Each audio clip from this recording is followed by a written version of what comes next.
Thanks for tuning in to Atascope, where we talk about business, sports, and marketing, and, because it's Friday, drink some tequila.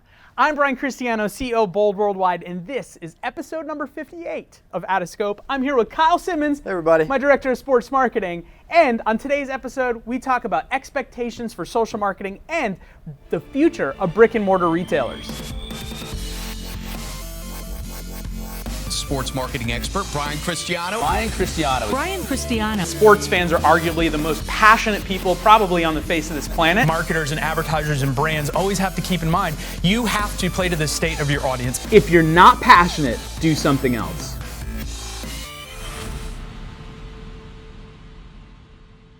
It's an exciting week here at BOLD, a busy week, a lot of stuff going on. We got the holiday coming up, so a lot of momentum from a client perspective going into the new year. I'm really excited, but let's jump right into it. What is the business road bump, as we're calling it this week, for either ourselves or a client? What do you got? Yeah, you know, I think one of the big road bumps for us this week is obviously we've onboarded a few new partners into social, especially in the past few months.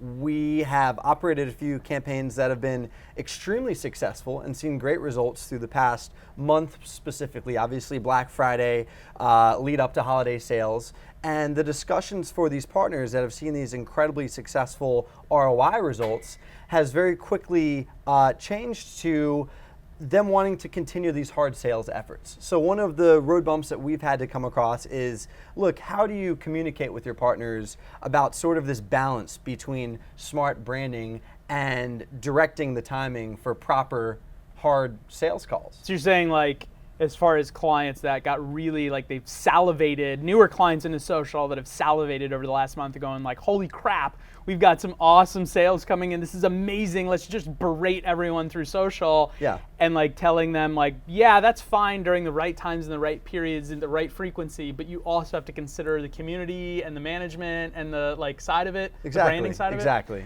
Yeah, I mean, it is an interesting, dilemma, I guess, because the great part about some of these digital and social campaigns, especially we've seen over the last few weeks, month, is some of them have been super, super successful, like pulling in ridiculous ROIs, like making actual tangible money out of these campaigns. But you're right, like that doesn't work for the next 6 months or 12 months. Can you continue to sell through, let's say, Facebook or Instagram or Pinterest or whatever? Hell yeah.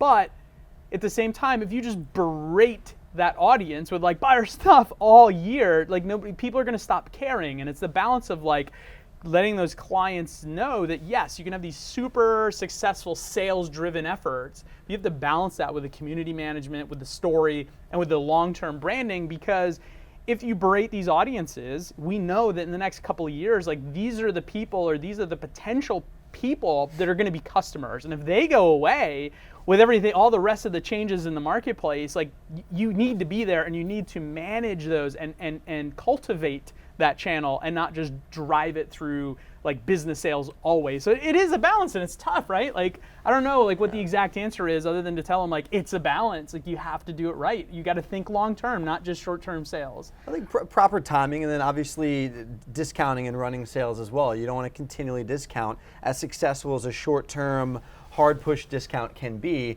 you run that continually or you run that long term, and all of a sudden that consumer market is going to expect that continual discount. Right. Your former starting point for these sales is going to become your regular starting point. Right. For these it's why like nobody buys anything at full price at Banana Republic, because you know it's going to be 20 or 40% off the next day.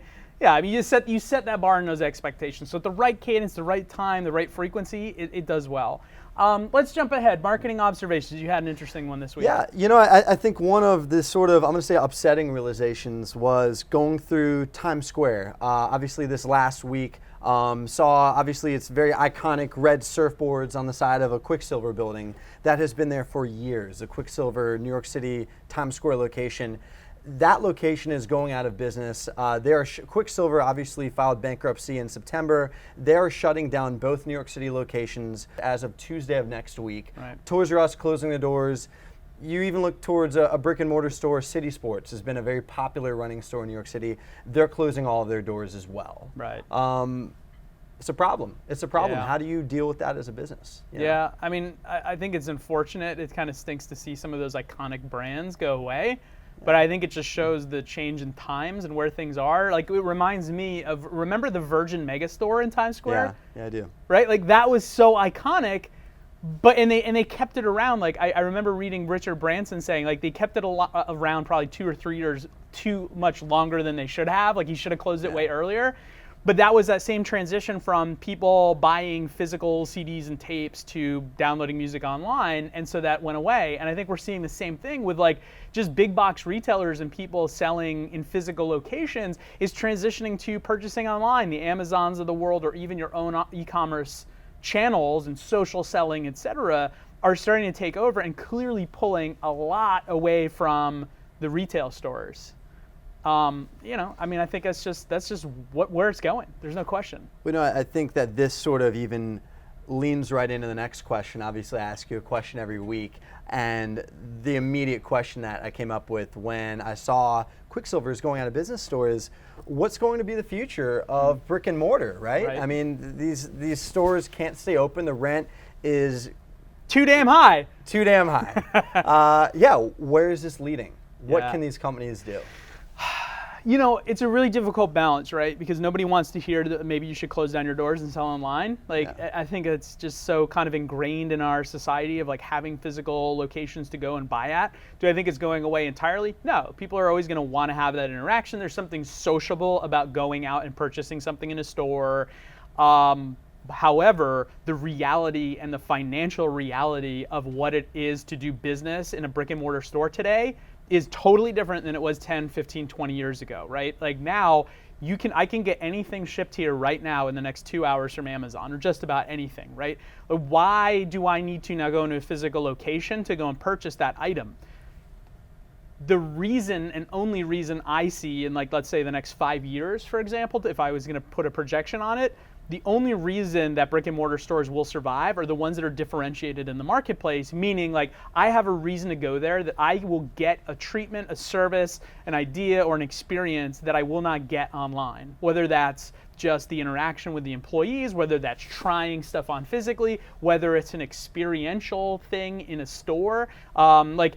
You know, this might not be the most amazing concept, but just off the top of my head, like, right, what if Quicksilver, instead of just selling their boards and their board shorts and their shirts and stuff in Times Square, had like a place you could surf in Times Square, like try out different surfboards, like you know those like ones you see on like cruise ships, right?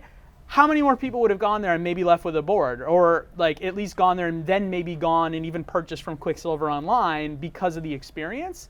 I don't know, like maybe that wouldn't be enough either, but it would have drawn more people there. And I think it's just the reality of the times we're living in, which is it's really expensive to have that kind of overhead. Real estate, especially in New York, is continuing to increase as far as costs go.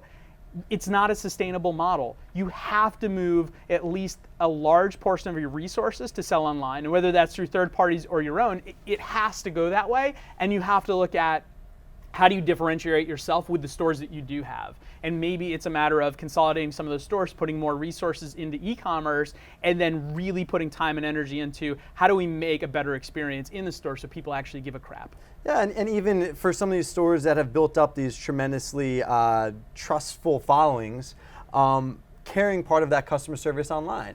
You know, maybe it's not an e-retail store anymore. Maybe it's an online store that has live, real-time representatives available to video chat with you and discuss your problems and what you might need from their e-commerce platform. It's not just a store.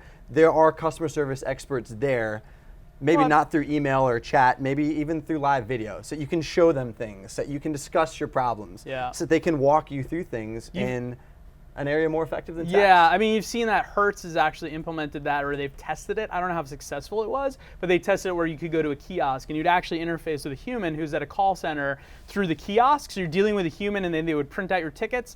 I dealt with it. I thought it was an interesting experience. So I don't know, like, does that solve the problem? Maybe, maybe not. But either way, yeah, it's about finding that unique differentiator that creates that experience that you're going to get. And whether it's online or in person, it has to be done. Let's jump into my favorite part of the show, tequila time. I'm ready. You ready? I'm ready. You ready for this one? I don't know if you liked last week's as much as you maybe told the audience that you did. I'm going to say last week's was very pure. Very pure. So this is one of my favorite tequilas, Milagro, right?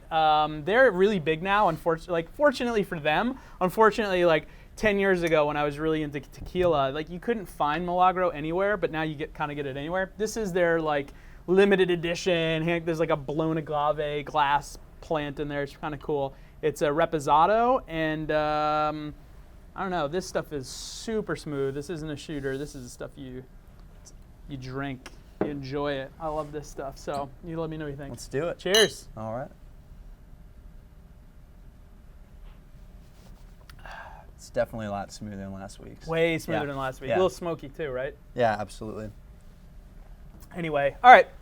Cool. Last question. Super short. What's your workout plans for this weekend? There's a brewery, I'm going to say about 20 miles north of the George Washington Bridge called Captain Lawrence, and I'm going to ride there on Sunday. Nice. Big group ride. How many miles in total? Total for me is going to be about 65 miles. Nice. Nice. Yeah, it's going to be a little bit of a hustle to get to the bridge, then a little bit more relaxing ride up to the brewery, eat lunch there, and pound the pedals on the way back. I dig it. I got a new dog, first dog, puppy this week, and I haven't ridden the bike all week. I'm like super out of shape. I don't know what's going to happen to me, but maybe I can join you on the ride on Sunday. Your workout's going to be cleanup duty. I think. It's been cleanup duty and lack of sleep this week. Anyway, all right. Nice having you on the show, All as right, always. thanks for having Good me back. Friday. Thanks so much for watching episode number 58, and thanks for joining us for a little tequila. I hope you had some at home too. Make sure to recommend some for us in the comments, either on the site or on YouTube. I'd be really interested in what you guys like, or if you even like tequila. Anyway, please make sure to subscribe to the YouTube channel, because the more people that see this show, the better the content is going to get. Make sure to share, like, and comment, because it makes the show a lot more fun for us.